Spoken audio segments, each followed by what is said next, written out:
இந்நிகழ்வை தலைமை வகித்து சிறப்பித்துக் கொண்டிருக்கிற பெருமதிப்பிற்குரிய ஐயா விஜி சந்தோஷம் அவர்களே, இத்திரைப்படத்தின் இயக்குனர், தயாரிப்பாளர் பெருமதிப்பிற்குரிய ஏஜே பாலகிருஷ்ணன் அவர்களே, வாழ்த்துறை வழங்கி இந்நிகழ்வுக்கு சிறப்பு சேர்த்திருக்கிற இயக்குனர் திரு ஞான ராஜசேகரன் ஐஏஎஸ் அவர்களே, அண்ணன் வி சேகர் அவர்களே, திரு எட்வின் அவர்களே, திரு கலைச்சோழன் அவர்களே, தனலட்சுமி அவர்களே, பாடினி அவர்களே, குணா அவர்களே மற்றும் பாலசுப்ரமணியன், ஜெய்சங்கர், உதயகுமார், கொட்டாச்சி உள்ளிட்ட இத்திரைப்படத்தில் பங்கேற்ற கலைஞர்களே, திரளாக கூடியிருக்கிற தமிழ் சொந்தங்களே, உங்கள் அனைவருக்கும் என்னுடைய பணிவார்ந்த வணக்கத்தை தெரிவித்துக் கொள்கிறேன். பெயர்கள் விடுபட்டிருந்தால் பொறுத்தருள வேண்டுகிறேன். அனைவருமே நேர நெருக்கடியில் நிற்கிறோம். நானும் இந்த நிகழ்வை முடித்துக்கொண்டு வெகு தூரம் திருமண வரவேற்பு நிகழ்வுக்காக செல்ல வேண்டும். நம்முடைய ஐயா விஜி சந்தோஷம் அவர்களும் ஒரு வரவேற்பு நிகழ்ச்சிக்கு செல்ல வேண்டும் என்கிற ஒரு பதற்றத்தோடு அமர்ந்திருக்கிறார். எனக்கு முன்னர் பேசிய அனைவரும் திருக்குறளை பற்றியும் திருவள்ளுவரை பற்றியும் மிக ஆழமாக நுட்பமாக பல்வேறு கருத்துக்களை நம் முன்னால் எடுத்து வைத்திருக்கிறார்கள். இயக்குனர் அவர்கள் ஏற்கனவே 2 படங்களை தயாரித்து இயக்கி வெளியிட்டிருக்கிறார். ஒரு படத்தின் பெயர் காமராஜ், இன்னொரு படத்தின் பெயர் காந்தி, வெல்கம் பேக் காந்தி என்று 2 மாமனிதர்களின் வாழ்க்கை வரலாற்றை திரைப்படமாக தயாரித்த பெருமைக்குரியவர். இந்த திரைப்படத்திற்கு ஒரு மாறுபட்ட கோணத்தில் சிந்தித்து பெயர் சூட்டியிருக்கிறார். காமராஜ் காந்தி என்று பெயர் வைத்தவர் இந்த திரைப்படத்திற்கு திருவள்ளுவர் என்று பெயர் வைத்திருக்கலாம். ஏன் அப்படி வைக்கவில்லை என்று நான் யோசித்து பார்த்தேன். இதற்கு திருக்குறள் என்று அவர் பெயர் சூட்டியிருக்கிறார்.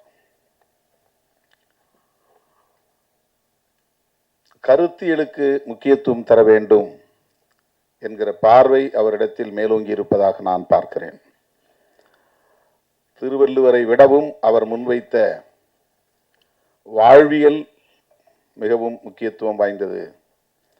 எனவே திருக்குறள் என்றே இதற்கு பெயர் வைப்போம் என அவர் முடிவெடுத்திருக்கலாம் என்று நான் நம்புகிறேன். இந்த பார்வை பாராட்டுதலுக்குரியது. இந்த சிந்தனை போற்றுதலுக்குரியது. தனி நபரை முன்னிறுத்துவதை விட அவர் சொன்ன கருத்தியலை முன்னிறுத்த வேண்டும், உயர்த்தி பிடிக்க வேண்டும், வெகு மக்களிடம் கொண்டு போய் சேர்க்க வேண்டும் என்கிற பார்வை. நம் காலத்தில் சமகாலத்தில் வாழ்ந்து மக்களுக்கு தொண்டாற்றி பெரும் தாக்கத்தை ஏற்படுத்திய ஆளுமைகள் பெருந்தலைவர் காமராஜர், மகாத்மா காந்தியடிகள். ஆகவே அவர்களை முன்னிறுத்துவது இன்றைக்கும் தேவையானதாக இருக்கிறது. ஆனால் 2000 ஆண்டுகளுக்கு முன்னால் தோன்றியவர், வாழ்ந்தவர் திருவள்ளுவர். இதில் என்ன ஒரு உண்மை நாம் உணர்ந்து கொள்ள வேண்டிய உண்மை என்றால், திருவள்ளுவர் என்கிற பெயர் திருக்குறளை எழுதியவர் என்பதற்கு ஆதாரமில்லை. அவர்தான் எழுதினார் என்பதற்கு ஆதாரமில்லை. அந்த நூலை எழுதியவர் பெயர் இதுதான் என்பதற்கு ஆதாரமில்லை. அவருடைய பிறப்பு, அவருடைய வாழ்க்கை பற்றி நாம் கேள்விப்படுகிற அனைத்தும் அவ்வப்போது அறிஞர் பெருமக்களால் முன்வைக்கப்பட்ட கருத்துக்களை தவிர காமராஜரை போல உறுதிப்படுத்தப்பட்ட ஒரு வரலாறு அல்ல.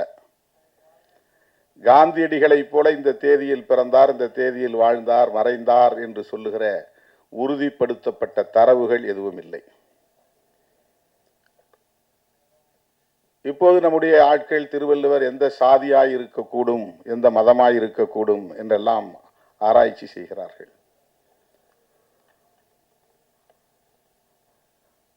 திருவள்ளுவர் மதச்சார்பின்மை கோட்பாட்டில் உறுதியாக இருந்தார் என்பதை இயக்குனர் சேகர் அவர்கள் மிக அழகாக எடுத்துரைத்தார். அதுதான் முன்னிறுத்தப்பட வேண்டிய செய்தி, அதுதான் கருத்தியல். ஆகவேதான் இயக்குனர் ஏஜே பாலகிருஷ்ணன் அவர்கள்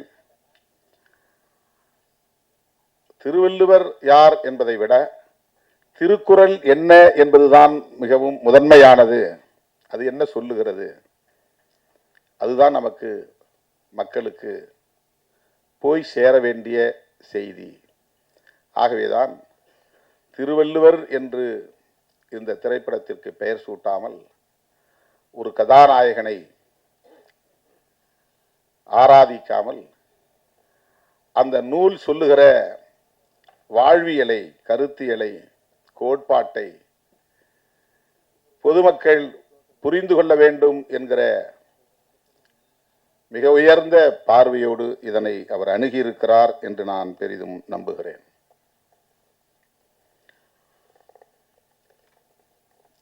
ஆயிரத்தி 1812 ஆண்டுதான் முதலாக இது அச்சுக்கு வந்தது என்ற தரவுகள் நமக்கு கிடைக்கின்றன. அப்படி என்றால் ஒரு 200 ஆண்டுகளுக்கு முன்னர். அதற்கு முன்பு வரையில் இது அச்சில் வரவில்லை, ஓலைகளில் இருந்தது. ஓலைகளில் இருந்த திருக்குறளை அன்றைய சென்னை மாகாணத்தின் அதிகாரியாக இருந்த எல்லிஸ், பிரபு எல்லிஸ் துரை, பிரான்சிஸ் ஒயிட் எல்லிஸ் அவருடைய முழு பெயர், அவரிடத்திலே கொண்டு போய் கொடுத்தவர் அயோத்திதாச பண்டிதருடைய தாத்தா கந்தப்பன் என்பவர். பண்டிதர் அயோத்திதாசர் தமிழ் சமூகத்தில் மிகப்பெரிய தாக்கத்தை ஏற்படுத்திய ஒரு அறிஞர். அது ஓரளவுக்கு கற்றறிந்த வட்டாரத்தில் அறிந்த ஒன்று. அவர் திராவிடம் என்கிற சொல்லை முதலில் புழக்கத்திற்கு, வெகுமக்கள் புழக்கத்திற்கு கொண்டு வந்தவர். திராவிட மகாஜன சபை என்கிற அமைப்பை உருவாக்கியவர். தமிழ் பௌத்தம் என்கிற கருத்தியலை வடித்தவர். அவருடைய தாத்தா கந்தப்பன். அவர்தான் தன் வீட்டில் பரணில் இருந்த ஓலைச்சுவடிகளை கொண்டு போய் எல்லிஸ் துரையிடம் கொடுத்து அவர் அதை படித்து அதை அச்சுக்கு கொண்டு வந்தார் என்று வரலாற்று தரவுகள் நமக்கு கூறுகின்றன. இன்றைக்கு கமல்ஹாசன் அவர்கள் பேசிய ஒரு பேச்சுக்கு பெரிய எதிர்ப்பு கர்நாடகாவில். அவருடைய திரைப்படத்தையே திரையரங்குகளில் ஓட்டவிட மாட்டோம் என்றெல்லாம் எதிர்ப்பு தெரிவிக்கிறார்கள். தமிழிலிருந்துதான் கன்னடம் தோன்றியது என்ற கருத்தை அவர்களால் ஏற்க முடியவில்லை. ஆனால் 1812 எல்லிஸ் அவர்களும் 1852 ஹென்றி ஹொய்சிங்டன் என்பவரும், அவர்களெல்லாம் பிரிட்டிஷ் குடிமக்கள், ஆங்கிலேயர்கள்.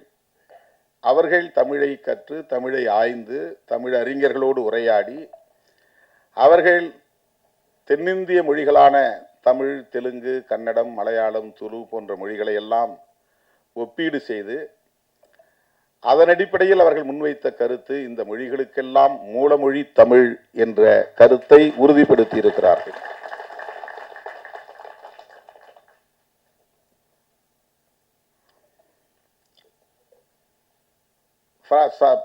எல்லிஸ் அவர்கள் வாழ்ந்த சமகாலத்தில் வாழ்ந்தவர் தான் அந்த ஹென்றி ஒய்சிங்டன் என்பவரும்.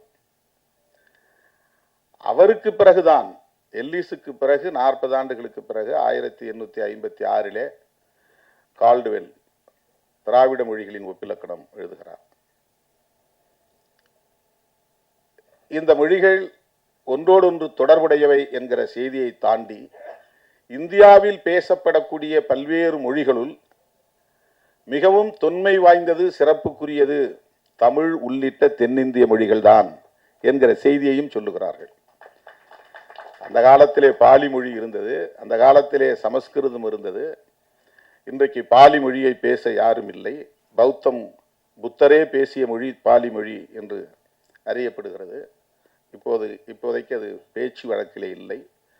சமஸ்கிருதம், சான்ஸ்கிரிட் இன்றைக்கு பேச்சு வழக்கிலே இல்லை. அந்த சமகாலத்தில் தோன்றிய அல்லது அதற்கு முன்பு தோன்றிய வரலாற்று தரவுகளை கொண்ட தமிழ் மொழி இன்றைக்கும் உயிர்ப்போடு இருக்கிறது. உலகம் தழுவிய அளவில் வலிமை பெற்றிருக்கிறது. புதுமையை உள்வாங்கி இருக்கிறது. தமிழ் மொழிக்கு உள்ள சிறப்பு தொன்மையும் புதுமையும் இணைந்த ஆளுமை மிக்க ஒரு மொழி. பல மொழிகள் தோன்றி வளர்ந்து முதுமை அடைந்து மறைந்து போய்விட்டன. தொன்மைக்கு எதிர்ச்சொல் முதுமை அல்ல, தொன்மைக்கு எதிர்ச்சொல் புதுமை. அண்மையிலே ஒரு பட்டிமன்றத்தை நான் பார்த்தேன். செம்மொழி சிறப்பு தமிழுக்கு வந்ததற்கு அதன் தொன்மை காரணமா அல்லது இளமை காரணமா என்று தலைப்பிட்டிருந்தார்கள். முதுமைக்கு எதிர்ச்சொல் இளமை, தொன்மைக்கு எதிர்ச்சொல் புதுமை. புதுமை என்று சொல்லியிருந்தால் அது மிக பொருத்தமாக இருந்திருக்கும் என்று நான் எண்ணினேன். இன்றைக்கு கணினி மொழி வந்துவிட்டது, அது புதுமை. கணினிக்கு ஏற்ப தமிழ் தன்னை தகவமைத்துக் கொண்டிருக்கிறது. அந்த அளவுக்கான செறிவை பெற்றிருப்பதால், செம்மை அடைந்திருப்பதால் அது செம்மொழி. செம்மை அடைந்திருப்பது என்றால் செழுமை அடைந்திருப்பது என்று பொருள். செழுமை உருவதைத்தான் செம்மை உருவது என்று நாம் சொல்லுகிறோம். செம்மையுற்ற ஒரு மொழி, எல்லா வளங்களையும் கொண்ட செழுமையுற்ற செம்மையுற்ற மொழி, அதனால் இது செம்மொழி. செம்மொழி என்பது சிவப்பு மொழி அல்ல. செம்மொழி என்பது செம்மையுற்ற மொழி. செம்மையுற்ற மொழி என்றால் செழுமையுற்ற மொழி.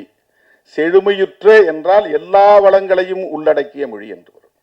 ஹைலி ரிச்சஸ்ட் லாங்குவேஜ், அதுதான் செம்மொழி. அதை கிளாசிக்கல் லாங்குவேஜ் என்று சொல்வார்கள். அப்படிப்பட்ட இந்த மொழிக்கு இன்றைக்கு உலகளாவிய பெருமையை சேர்க்கக்கூடிய ஒரு நூல். எத்தனையோ படைப்புகள் தமிழிலே உண்டு, சங்க இலக்கியங்கள் உண்டு. 11 மேற்கணக்கு நூல்கள், 11 கீழ்கணக்கு நூல்கள். 11 மேற்கணக்கு நூல்கள் 10 பாட்டு 8 தொகை. 11 கீழ்கணக்கு நூல்கள் 18 நூல்கள் இருக்கின்றன. அதிலே நாலடியார் ஒன்று, இன்னா 40, இனியவை 40 போன்ற நூல்கள் எல்லாம் வரும். அதிலே ஒன்று திருக்குறள். இத்தனை நூல்கள் தமிழுக்கு சிறப்பு சேர்க்கிற, பெருமை சேர்க்கிற, பல்வேறு கருத்தியலை கொண்டிருக்கிற, கோட்பாடுகளை கொண்டிருக்கிற, தமிழர்களின் மாண்பை பறைசாற்றுகிற எத்தனை படைப்புகள் இருந்தாலும் அந்த 18 கீழ்கணக்கு நூல்களிலே திருக்குறள் மட்டும்தான் உலகளாவிய நூற்றுக்கணக்கான மொழிகளில் மொழியாக்கம் செய்யப்பட்டிருக்கிறது. பைபிளுக்கு அடுத்தபடியாக அதிக மொழிகளில் மொழியாக்கம் செய்யப்பெற்ற பெருமுக்கிய நூல் திருக்குறள். அண்ணன் வி. சேகர் அவர்கள் சொன்னதைப் போல இது ஒரு மதம் சார்ந்த நூலாக இருந்திருந்தால் அந்த மதத்திற்குரியவர்கள் மட்டும்தான் போற்றி இருப்பார்கள், போற்றி கொண்டிருப்பார்கள். பைபிள் கிறித்தவர்களுக்குரியது. அதனால் உலகத்தில் எந்தெந்த மொழியை பேசுகிறவர்களும் கிறித்தவத்தை ஏற்றுக்கொண்டிருந்தால் அந்த மொழியிலே பைபிளை மொழியாக்கம் செய்கிறார்கள். குர்ஆன் இஸ்லாமியர்களுக்குரியது. இஸ்லாமியர்கள் உலகம் தழுவிய அளவில் வாழ்கிறார்கள். அவர்கள் என்னென்ன மொழிகளை தாய்மொழியாக கொண்டிருக்கிறார்களோ அந்த மொழிகளில் குர்ஆனை மொழியாக்கம் செய்து கொள்கிறார்கள். அதனால் அனைத்து பிற மொழிகளிலும் மொழியாக்கம் செய்ய வேண்டிய தேவை வருகிறது இஸ்லாமியர்களுக்கு. ஹீப்ரு அல்லாத பிறமொழி பேசக்கூடிய, அரபு அல்லாத பிறமொழி பேசக்கூடிய, இஸ்லாத்தை ஏற்றுக்கொண்ட மதவழி சார்ந்த மக்கள் தங்கள் தாய்மொழியில் அந்த குர்ஆனை, அந்த வேத நூலை மொழியாக்கம் செய்ய வேண்டிய ஒரு வரலாற்று கட்டாயம் ஏற்படுகிறது குர்ஆனுக்கு, பைபிளுக்கு. ஆனால் அப்படி எந்த மதத்தையும் சாராமல் ஆனால் எல்லா மொழிகளை சார்ந்தவர்களும் ஒரு மொழியை மொழியாக்கம் செய்திருக்கிறார்கள், ஒரு நூலை மொழியாக்கம் செய்திருக்கிறார்கள் என்றால் அந்த பெருமைக்குரிய நூல் திருக்குறள் மட்டும்தான். அதற்கு எந்த ஹிஸ்டாரிக்கல் கம்பல்ஷனும் கிடையாது, ஒரு வரலாற்று கட்டாயம் நிர்பந்தம் கிடையாது. இந்த நூலை எங்க மொழியில மொழியாக்கம் செய்யுங்க, நாங்க இந்த வழிபாடு செய்யறோம் அப்படின்னு சொல்றதுக்கு எந்த நிர்பந்தமும் கிடையாது, வலியுறுத்தம் இல்லை, கட்டாயம் இல்லை. ஆனால் பல மொழிகளில், ஏராளமான மொழிகளும் இந்த நூல் மொழியாக்கம் செய்யப்பட்டிருப்பதற்கு காரணம் அதற்குள்ளே இருக்கிற கண்டென்ட். அதுதான் முக்கியமானது, உள்ளே இருக்கிற கருத்து. உலகமெங்கும் இருக்கிற ஒட்டுமொத்த மாந்தர்களையும் வழிநடத்துவதற்கான வாழ்வியலை சொல்லுகிற நூல். அதற்கு எந்த மதச்சார்பும் கிடையாது, செக்யூலர் டெக்ஸ்ட், மதசார்பற்ற கருத்தியலை கொண்ட ஒரு நூல். அப்படிப்பட்ட இந்த பெருமைக்குரிய நூலை இந்தியாவின் தேசிய நூலாக அறிவிக்க வேண்டும் என்பது நம்முடைய கோரிக்கை.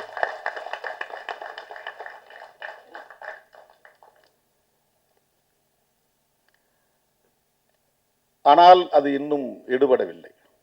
நம்முடைய குரல் இன்னும் வலுவாக ஒலிக்க வேண்டிய தேவை இருக்கிறது. நாம் தமிழர்கள் என்கிற உணர்வால் இதை சொல்லவில்லை, நாம் மனிதர்கள் என்கிற உணர்வால் இதை சொல்லுகிறோம். அதுதான் முக்கியமானது. அந்த மொழி சார்பு கூட திருக்குறளுக்கு இல்லை.